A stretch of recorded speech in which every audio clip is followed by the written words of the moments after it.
Olá, meu nome é Gabriela Beatriz Vieira, sou acadêmica do curso de Direito da Universidade Paranaense e participo do projeto de iniciação científica Fraternidade nas Relações Processuais, Caminhos para um Judiciário Mais Humano. E sob orientação do professor Pedro Henrique Marangoni, desenvolvi o trabalho Fraternidade Constitucional e o Acesso à Justiça da População em Situação de Rua, uma análise da ADPF número 976 e da resolução do CNJ número 425 do ano de 2021. Notadamente, a população em situação de rua padece de um processo de invisibilização social, bem como sofre com o distanciamento dos canais institucionais de poder. Nesse cenário, a fraternidade ela surge como uma ferramenta de garantia para os direitos dessa parcela da população. E é exatamente por isso que é imprescindível analisar a fraternidade constitucional como um meio de viabilização para o acesso à justiça desse grupo.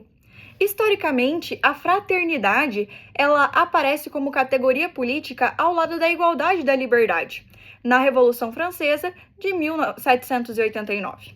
Assim, o princípio até então, denominado como princípio esquecido, tem por objetivo o abandono de modelos que sejam individualistas com vistas a uma sociedade que seja inclusiva, de partilha e também de comunhão.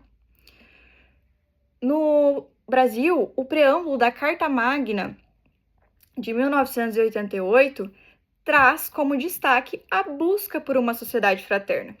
E mesmo que o termo fraternidade ele não esteja expressamente no texto constitucional, a Constituição brasileira é fraterna pela sua própria natureza, principalmente pela presença de direitos fundamentais. Contudo, apesar do país possuir o constitucionalismo fraterno como vetor de orientação, somente em 2009 que foi instituída a Política Nacional para a População em Situação de Rua, pelo Decreto 7.053. E o decreto ele traz que a população em situação de rua ela padece de pobreza extrema, sofre com vínculos familiares que estão fragilizados ou que foram rompidos, e ainda que sofre com a ausência de uma moradia regular. Do mesmo modo, o Conselho Nacional de Justiça, no ano de 2021, publicou a resolução número 425, em que implementou medidas para possibilitar o acesso à justiça dessa parcela, desse grupo heterogêneo. Como, por exemplo, nós podemos analisar o artigo 4º, que traz algumas medidas administrativas, dentre elas a priorização do atendimento dessa parcela da população, assim como a desburocratização e a humanização. Do mesmo modo, o STF, na ADPF 976, agiu como garantidor de direitos e reconheceu que a situação crítica pela qual a população em situação de rua passa e sempre passou decorre das omissões do poder público.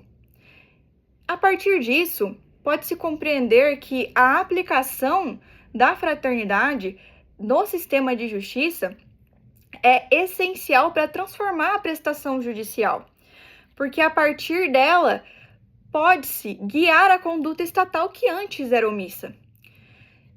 Então, a fraternidade, o seu uso, a sua aplicação, ela busca por uma sociedade que seja sem preconceitos, sem desigualdades, para que nenhum indivíduo sofra com barreiras institucionais e seletivas. Portanto, os avanços normativos e jurisprudenciais são frutos desse vetor constitucional fraterno, que humaniza o processo judicial e também promove a dignidade a todos os indivíduos. Obrigada.